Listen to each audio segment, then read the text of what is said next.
क्या हालात थे उस वक्त? रोजगार था, कारोबार था, अल्हम्दुलिल्लाह मुल्क में खुशहाली थी, महंगाई नहीं थी। वादा कर लें क्या रेट था उस वक्त डॉलर का, खाने पीने के अशिया का क्या रेट था उस वक्त? दिल्ली का अंदर 16 रुपए था। हर चीज के अंदर एक बोझ तूफानी महंगाई आई कि जो पाकिस्तान की तारीख में नहीं आई। क्यों बताया गया उसको? क्यों ऐसे लोगों को लाया गया जो शहर नहीं थे, जो उस चीज को चला सकते, इस मुल्क को चला सकते, इस मुल्क की आवाम को रिलीफ दे सकते? मुसल्लत किया जाता है यहाँ पे, फिर कहते हैं सिलेक्टेड। आज पूरी कौम जान गई है कि सिलेक्टेड कौन है, और बार बार सिलेक्टेड बन के आते हैं, इस मुल्क को लूटते हैं, हमारा पैसा चोरी करते हैं, और उसके बाद फिर दोबारा बाहर चले जाते हैं। कानून साजी नहीं करते आवाम के लिए, कानून साजी करते हैं अपना चोरी का पैसा बचाने के लिए, अपने लिए कानून बनाते हैं। हम यहाँ पे एक कानून बनाएंगे, हम यहाँ पे एक कानून बनाएंगे कि शुरुआत हमसे होगी। अगर कोई यहाँ पे चोरी करेगा, चाहे वो जो भी है, उसके खिलाफ हम जिहाद करेंगे, हम जिहाद करेंगे उसके खिलाफ। इलेक्शन कमीशन का काम है आईनी तौर पर कि वो फ्री एंड फेयर इलेक्शन कराए।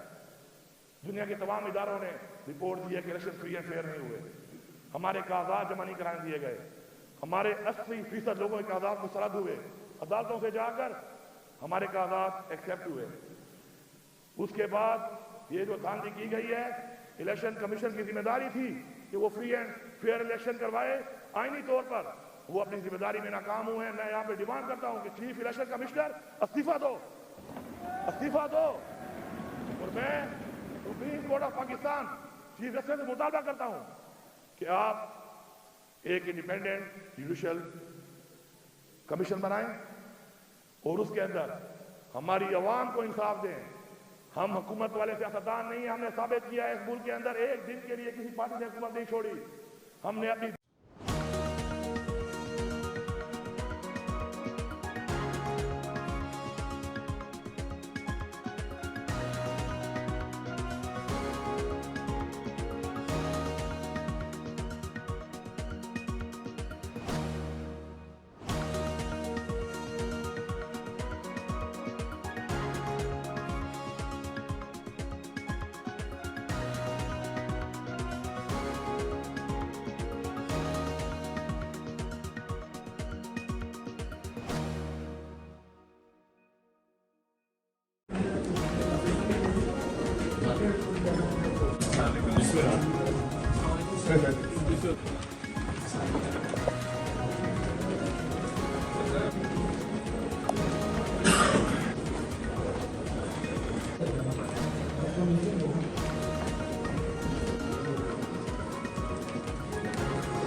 Waalaikumsalam.